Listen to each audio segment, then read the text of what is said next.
네, 감사드립니다. 황문규 교수님께서는 검사의 보안 수사권은 경찰의 책임 수사성을 훼손한다. 그리고 현실적으로 검사는 173만 건에 달하는 사건에 대한 보안 수사를 할 수가 없는 상황이다.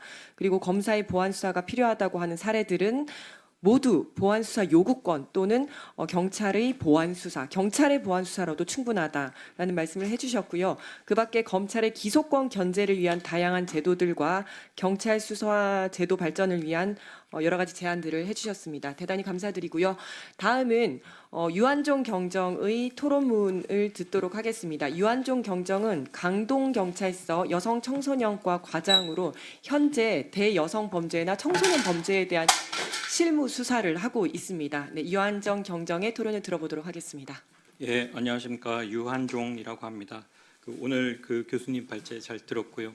저는 법학과를 나오긴 했지만 법학 수업이나 이런 쪽에는 크게 좀 공부를 하지 않고 행정학이나 이런 쪽에 좀 관심이 많아서 이번에 발제 자료를 제가 좀 미리 읽어봤는데 여러 가지 이제 서러운 부분에 들어가시는 부분의 글들을 제가 좀 많이 인상 깊게 읽었습니다. 그 부분에 대해서 제가 느낀 점 한 두 가지 정도 말씀을 드리고, 그리고 제가 오늘 말씀드릴 부분은 오늘 또 경찰 또 대변해서 말씀해 주실 우리 송지연 계장님이나 강도필 변호사님이 좀 더 심층적인 얘기를 많이 해주실 것 같고, 저는 지금 좀 집중적으로 보도가 되고 있는 경찰의 수사 미흡 사례 이런 점들이 실체적인 보도의 사실관계는 어떻게 되는지, 그리고 이런 것들이 왜 이렇게 집중적으로 보도되고 있는지에 대해서 좀 말씀을 드리려고 합니다. 먼저 검찰개혁의 역사적 의미에 대해서 이제 되짚어 주신 부분이 있었는데요. 역사적 반성이라는 것은 당연히 반성이라고 해서 도덕적이고 감정적인 자세를 말하는 것이 아닙니다.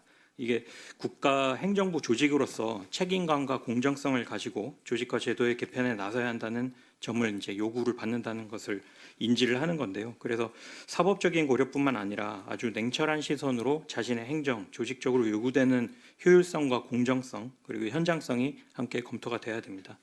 이러한 시점에서 특정 기관에 대한 권력 집중을 차단한다. 이게 결국은 대의적인 목표거든요. 그런데 단순히 틀을 깬다는 선언적인 형식에만 치우쳐서 다시 또 정권 송치라든지 수사 지휘권의 부활, 회귀를 논하는 것은 일단 불확실성이라는 피상적인 불안감을 대국민적으로 볼모로 삼아서 기존 질서에 익숙함에만 기대려는 것은 아닌지 우려됩니다. 우리는 역사적 반성에 의한 대원칙의 재정립을 논하는 시점에 있습니다. 그래서 타협적인 조정은 이러한 원칙이 정립이 되고 나서 행정적인 고려와 실무적 경험으로 충분히 이루어질 수 있다고 생각합니다. 교수님께서도 그 부분 지적을 해주셨고요. 충분히 공감을 합니다. 그리고 두 번째는 인용하신 부분 중에서 악의 편범성 개념에 대해서 얘기를 해주셨는데요. 악의 편범성이 등장하게 되는 배경은 결국 사유하지 않은 무사유에 있다고 이렇게 말씀을 해주셨습니다.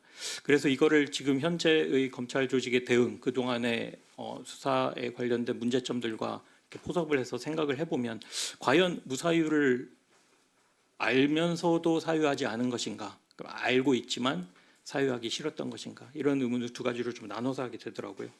그래서 이게 예전에 국가와 정부와 정부 조직이 어떤 결정이나 판단을 내릴 때 왜 이런 결정 판단을 내렸을까에 대해서 분석을 하는 사람들 중에 하나가 그레이엄 앨리슨이라는 교수가 있는데요. 이 사람이 이제 소비에트 연방에서 쿠바에 미사일을 실어 날랐을 때 왜 이거를 여기로 날랐지를 두고 이제 여러 공방이 벌어집니다. 그래서 미국의 당시 케네디 대통령을 비롯해서 이거 군사적으로 대응을 할 것인가 여러 가지 방안을 생각해 보다가 그 토론의 과정들이 너무나 가치 있다고 생각을 해서, 특히 케네디 대통령은 이제 모든 대통령 기록물을 이렇게 녹음을 해서 놔두기도 했었으니까요. 그래서 나중에 이것을 본인이 이제 연구를 해서 정부 조직들은 세 가지의 모델에 따라서 움직이는구나 이렇게 판단을 했습니다. 그래서 첫 번째가 이익 형량을 하는 겁니다. 이게 우리 조직과 국가의 이익이 되냐 손해가 되냐 다 따져보는 거예요. 이성적으로 판단을 하는 거죠. 두 번째는 조직 문화와 규범, 절차, 관습에 따르는 겁니다. 다 행정공무원이기 때문에 결국 내가 해왔던 대로 하는 것이 가장 안전한 선택이라고 믿는 거죠. 그리고 세 번째는 그 국가 이익 형량이나 조직에 대한 것 외에 자기 개인적인 어떤 정치적인, 여기서 정치적이라는 것은 진보 보수 민주 공화를 따지는 게 아니고 자기 자신의 이익에 따라서 그것을 형량을 해서 한다는 것이 이제 세 번째 모델입니다. 요 세 가지를 그대로 포섭을 해보면 그 검찰 조직의 지금 수사 구조 개혁에 대한 대응이랄지 아니면 지금 특정 사건에 대한 어떤 수사 방향이랄지 이런 것들도 어느 정도 비슷하게 맞아 들어가는 그림이 그려지고 있다고 생각을 합니다. 그런 면에서도 상당히 이 결단에 대해서 우리가 좀 복합적으로 살펴볼 필요가 있다라는 생각이 듭니다. 그리고 두 번째로는 저희가 지금 최근에 집중적으로 보도가 되고 있는 경찰의 수사 미흡, 반면에 이제 검찰에서는 어떤 식으로 이제 수사를 해서 이제 억울함을 검찰이 풀어줬다. 이거를 제가 언론 보도 검색을 이제 해야 되겠죠. 해야 되면 뭐 검찰 보안 수사로 검색어를 넣을 수도 있지만 상당히 많이 잡히는 단어 중에 하나가 덜미입니다. 덜미. 검찰 덜미 검색하면은 바로 나옵니다. 딱 그 제목의 형식이 정해져 있습니다. 경찰이 했는데 검찰 보안수사의 덜미 밝혀져 이렇게 하면 쭈르륵 나옵니다. 그래서 상당히 검색하기는 쉬웠고요. 뭐 저도 지금 경험하고 있는 바이긴 한데 총괄적으로 말씀을 드리면 저는 지금 뭐 특정 경찰서에 근무하고 있고 당연히 저희를 관할하는 특정 검찰청에서 또 저희 사건을 들여다보고 있지만은 잘 대화하면서 협력하고 있습니다. 전혀 문제 없습니다. 그래서 지금 몇 가지 보도 사례를 보면 그 검찰에서 보안 수사를 잘했다는 홍보성 보도 자료를 냈는데 경찰이 단순 상해치사로 송치한 사건을 보안 수사로 유사 강간 살인, 강도 살인으로 이제 혐의를 변경해서 기소했다는 내용입니다. 이 부분 같은 경우에 상해치사는 이제 뭐 낮은 거고 유사 강간 살인, 강도 살인은 상당히 높은 형량이 예상되는 죄명인데요. 이런 부분들이 이미 경찰 수사에서 밝혀진 부분들에 해당을 합니다. 근데 이게 지금 구속 사건이었기 때문에 구속 만료를 두고 있어서 그 상태에서 최대한 기록을 편철을 한 상태에서 송치를 합니다. 그리고 경찰의 단순 업무 방해 송치 사건에 대한 보안 수사로 동일 피해자에 대한 보복 협박, 스토킹 등 추가 범행을 밝혀냈다. 그러니까 업무를 막 방해한 행위인데 알고 보니 이게 보복 협박에도 해당했고 스토킹까지도 추가 범행을 밝혀냈다는 내용입니다. 근데 실제 이 내용을 보면은 보복 협박하고 스토킹은 송치 이후에 발생한 사건들입니다. 이 부분에 대해서도 마치 보안으로 이루어진 것처럼 이렇게 나왔습니다. 그다음에 그 최근 발표된 검찰 보안 수사 우수 사례집에 나온 내용인데요. 사례집 유지는 남자친구에게 성폭행당한 10대 피해자가 자살했습니다.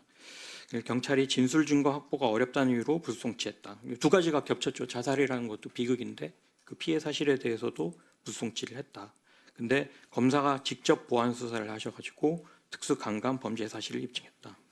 그래서 당시에도 피의자의 강간 혐의 유무를 단정하기 어렵다고 판단을 해서 보안 수사를 요구를 한 거고요. 그다음에 불송치했습니다. 그런데 피해자의 어머니가 이의 신청을 했고 경찰은 이의 신청에 따라 사건 송치한 이후에도 보안 수사 요구, 아까 교수님 말씀드렸듯이 요구를 이행해서 이렇게 사건을 한 경우입니다. 그리고 두 번째 사건은 타이틀을 보면 3년간 방치된 체육관 아동 사지마비 사건, 법의학 박사 출신 검사가 인과관계를 규명했다. 그래서 경찰 단계에서는 혐의 입증되지 않아서 기소 중지했고 법의학 박사 출신 검사가 전면적인 재수사를 통해 피의자의 과실을 입증했다. 이게 사례집에 나온 내용입니다. 근데 경찰 수사 단계에서도 피의자가 혐의를 부인했지만 담당 의사 소견서, 의무기록 사본, CT 영상 자료 분석해서 송치 결정했습니다. 모든 중간 진행적인 단계였다고 보면 되고요. 보안 수사 요구 받았고 요구 이행해서 경찰이 그 앞에 말씀드렸던 CT 영상 외에 MRI 영상에 대해서 이걸 다시 감정 의뢰를 보낸 추가 조사를 해가지고 통보했습니다. 요구 받아서 협력이 잘 된 사례입니다. 사망한 피해자의 일기로 추악한 성범죄 입증한 검찰 보안 수사. 사례집 요지는 피해자가 자살해서 피해자 진술이 없는 성폭행 사건이었는데 경찰 수사가 지연되었다. 그다음에 검사가 직접 보안 수사를 했고 다이어리 필적을 감정했고 차량 블랙박스 영상 분석 등 추가 수사해서 구속 기소했다. 이때 당시 피해자가 입원을 한 상태였기 때문에 불가피하게 수사 중지가 된 상황이었고요. 그 사망 이후에도 수사를 다시 재개했습니다. 그리고 피해자 다이어리 추가 증거 확보했습니다. 사건 송치했고요. 그 송치된 증거에 대해서 필적 감정에 대해서 보안 수사 요구 받았고 보안 수사 이행해서 동일인 필적 가능성 높다. 감정 결과 통보 받아서 다시 또 보안 수사 결과 통보했습니다. 이런 사례도 어떻게 보면 모범적인 경험 협력 사례에 해당할 수도 있습니다. 그리고 비슷한 경우로 검찰 보안 수사로 드러난 지적 장애인 청부살인 교사범의 교묘한 범행 수법. 그래서 그 피의자가 지적 장애인을 심리적으로 조종해서 재산 분쟁 관계에 있던 건물주를 살해한 사건입니다. 경찰이 그 피의자에 대해서 살인 교사 혐의, B에 대해서 살인 혐의로 구속영장 신청했는데 A에 대해서는 원 피의자에 대해서는 구속영장이 기각됐고요. 검찰이 경찰과 함께 보안 수사를 해서 이 둘 사이에는 심리적 지배 관계가 있다 해서 구속 기소한 사항입니다. 이것도 마찬가지로 경감 형량이 잘 된 사례입니다. 이 사례들을 하나하나 살펴보다 보면 제가 여기 담당 검사나 검사실의 수사관들하고 직접 얘기한 것은 아니지만 조금 안타까운 것은 실제 이 사건을 담당했던 수사관들이나 검사들조차도 이게 사례집이나 보도에서 의도하는 바와 같이 자료를 낼 입장은 아니었던 것으로 보이는 경우가 많았어요. 그래서 그 지검에는 또 공보실이 또 따로 있기 때문에 각자의 기능에 또 입장이 좀 다른 것 같습니다.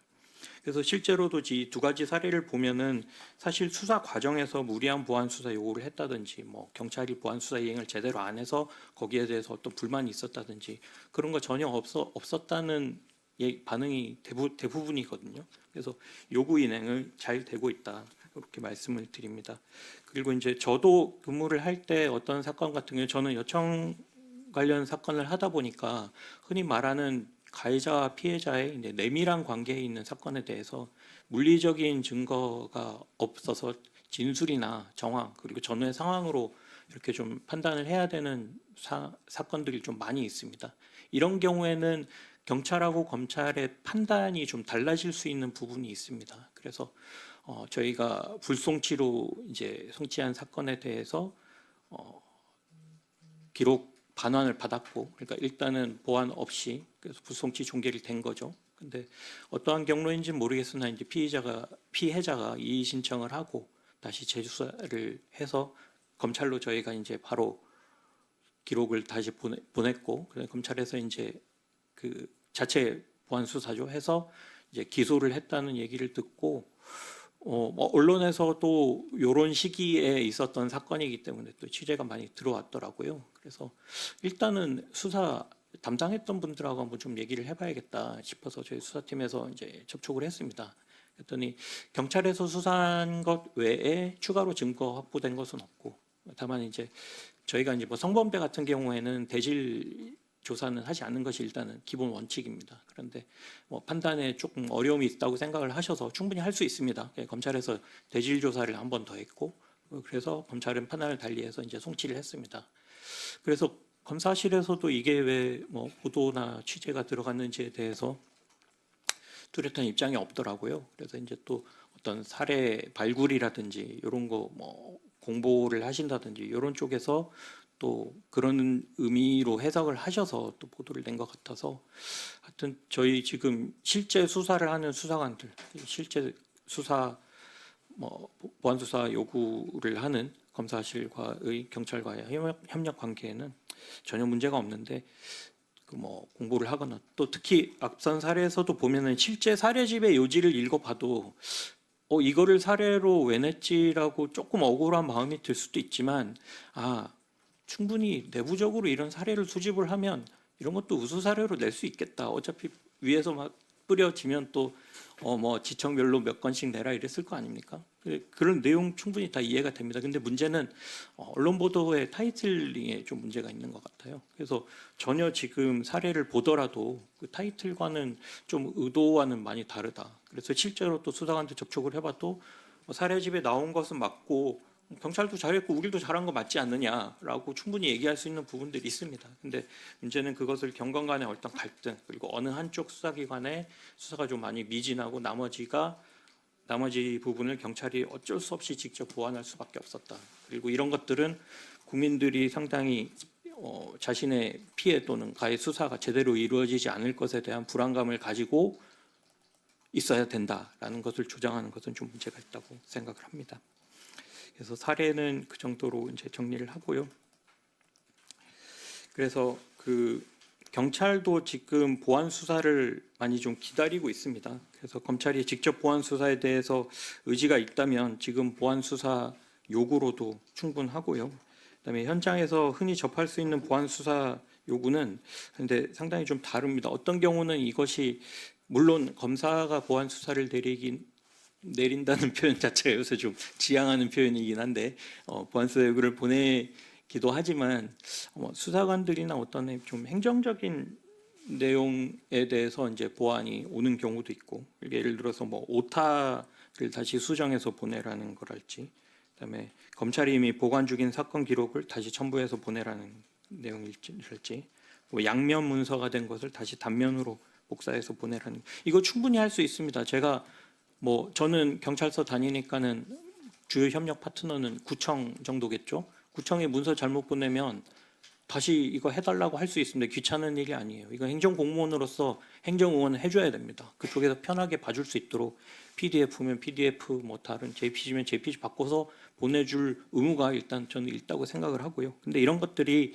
이제 뭐 수사 미진으로까지 잡히는 것은 좀 문제가 있다라고 생각을 됩니다. 하물며 수사 기록을 제대로 검토하지 않고 수사 기록에 이미 있는 CCTV 영상 다시 첨부해달라 보안 요청. 그리고 사건 기록 확인하지 않고 고소인으로부터 이의 신청 취지를 청취해와라라는 보안 수사. 1차 보안 수사 이행했는데도 검찰에서 형사 조정이 불성립했나 봅니다. 그 경우에 다시 1차 보안 수사 동일한 내용으로 2차 보안 수사를 요구한 사건도 있었습니다. 그래서 경찰이 지금도 보안 수사를 요구를 기다리고 있어요. 이미 보안 수사 요구는 정착이 된 형태입니다. 경찰과 검찰 간의 하나의 대화 채널로 이렇게 생각을 하고 있어요. 그렇기 때문에 경검 협력이 있어야만 형사법 정의가 바로 선다는 것을 알고 있기 때문에 공소권자의 시각에서 기소에 필요한 쟁점을 짚어주셔야 한다. 그리고 법률 전문가인 검사의 법률적인 조언이 반드시 필요한 사건도 있습니다. 그래서 아까 박은효 의원님 말씀하셨을 때 경찰하고 일선에서 협력하셨던 말씀을 들었는데요. 저는 막 원팀이라는 생각이 들더라고요. 그래서 이 원팀 수사라는 개념이 결국 경찰과 검찰이 같은 방향을 바라보고 일단은 범죄 혐의점 규명을 위해서 같이 뛰는 입장인데 가끔 저희가 이제 수사 기록을 보다가 기소된 결과, 그다음에 재판 결과 이런 것들을 볼 때가 있습니다. 거기서 이제 뭐 수정이 없었거나 아니면 수정이 있었으면은 어떤 면으로 수정됐는지를 저희가 확인했는데 이렇게 좀 더 깊이 들어갈 수도 있구나. 이 점을 봐서 그대로 취지로 재판 결과가 나왔다. 이럴 때 저희가 뭐 대외적으로 감사 인사를 하고 그러진 않지만 나랑 같은 팀이구나. 그런 생각이 좀 들 때가 많이 있습니다. 그래서 다시 조직적인 측면으로 들어오면 그런 생각이 있어요. 이 뭐 그 매트릭스 그려서 뭐 어떤 똑똑하고 부지런한 지휘관 뭐 이렇게 그리는 거 있잖아요. 뭐 똑부, 뭐 게으른. 근데 그거 비슷하게 되는 게 역량과 문제점을 개인하고 조직으로 좀 이렇게 매트릭스 대입을 해보고 싶은데 이게 어떤 조직에서 역량은 개인이 뛰어나다고 평가를 하고 다만 조직이 문제점이다라는 이런 형태가 있다면 이게 최악의 조직입니다. 그러니까 조직이 가장 잘 되려면 조직 자체가 그 시스템과 문화가 역량이 있는 거여야 되지 개인이 능력이 있어서야 되는 것은 아닙니다. 지금 검사들, 수사관들 다 개인적인 역량 다 있습니다. 그리고 우리가 지금 보안 수사를 얘기하는 것도 보안 수사 또는 보안 수사 요구가 필요하다 안 하다는 얘기를 하는 게 아니라 검사의 보안 수사, 검사의 보안 수사 요구, 검사의 직접 보안 수사 이 필요성에 대해서 얘기를 하는 거거든요. 결국 개인이 문제되는 것이 아니라 이 조직의 어떤 뭐 겉으로 드러나 있는 기본적인 절차들 그리고 실제로 말로는 규문적으로 표현은 안 되지만 어떤 그 안에 있는 문화 이런 것들이 결국 문제가 돼서 국가에 악영향을 주고 있는 것이 아닌가 그런 생각이 듭니다. 마무리 말씀드리겠습니다. 검찰개혁 그리고 수사기소 분리 새로운 형사법 차별개혁 틀은 국회와 검찰 개혁추진당에서 신중히 논의되고 있을 겁니다. 다만 개혁 논의 과정에서 검찰이 이런 식으로 자랑해온 성과의 실체가 무엇인지를 하나하나 케이스별로 한번 좀 살펴봐 주시길 부탁을 드리고요. 오히려 경찰과 검찰 어느 쪽이 미흡한 것이 더 큰 것인지를 따지기 이전에 검찰이 제시한 직접 보안 수사 우수 사례가 많았다는 것은 반증하는 게 결국은 양기관이 해당 사건에 있어서 그간 협력을 잘 해오지 못했다는 부끄러운 결과라고 생각을 합니다. 그리고 이런 것이 국가기관으로서의 바람직한 자세라고 생각을 하고요. 경찰도 해당 사건에 대해서 단순히 이것은 우리 꼴이 아니었고 니네가 먹은 꼴이야라고 얘기하는 게 아니라 우리도 어느 정도 부족함이 없었는지 다시 한번 돌아봐야 되는 것이 공무원의 자세라고 생각을 합니다. 그리고 향후 검찰의 보안수사 공소 업무가 위와 같이 편향된 보도와 전체를 반영하지 못하는 사례들을 교과서 삼아서 이루어지지는 않을까 우려됩니다. 우수 사례집이 나왔던 것은 그 우수 사례집에 따라서 수사를 해라는 내용이거든요. 그래서 보안을 잘 하면 좋겠지만 이런 것들이 결국 다시 다른 의도로 해석되진 않았으면 합니다. 경찰과 검찰이 바라보는 지향점은 같기 때문에 경찰이 보안 수사, 보안 요구, 보안 수사, 나아서 경검 협력 우수 사례집을 발간하는 날도 기대해 봅니다. 그리고 그 수사관들도 정말 우리가 보안 수사나 이런 게 좀 힘이 부족하고 뭐 역량이 부족한 사건이 있다. 그러면 저는 나중에 경찰에서 검찰로 수사관 파견해 달라고 협력 요청하는 날도 언젠가는 올 거라고 생각을 합니다. 뭐 국가적으로 큰 사건이 있거나 그런 경우에도요. 조직 간 업무의 구분이 선명해질수록 책임 관계가 분명해지고 이에 따른 지적과 비난이 증가하는 것은 당연합니다. 구분이 되어야지 그 다음부터 어느 쪽이 부족하고 어느 쪽이 더 모자랐구나라는 게 드러날 수밖에 없거든요. 그래서 업무를 구분하게 된 정책 결정의 효과 중에 하나라고 받아들여야 됩니다. 그래서 우리 경찰들은 사실 성과를 자랑할 이유도 없이 성실하게 수사하고 있는 많은 경찰 동료들의 수사 역량과 수사 의지를 필터를 거치지 않은 시각으로 봐주실 것도 부탁을 드립니다. 이상입니다. 네, 감사합니다.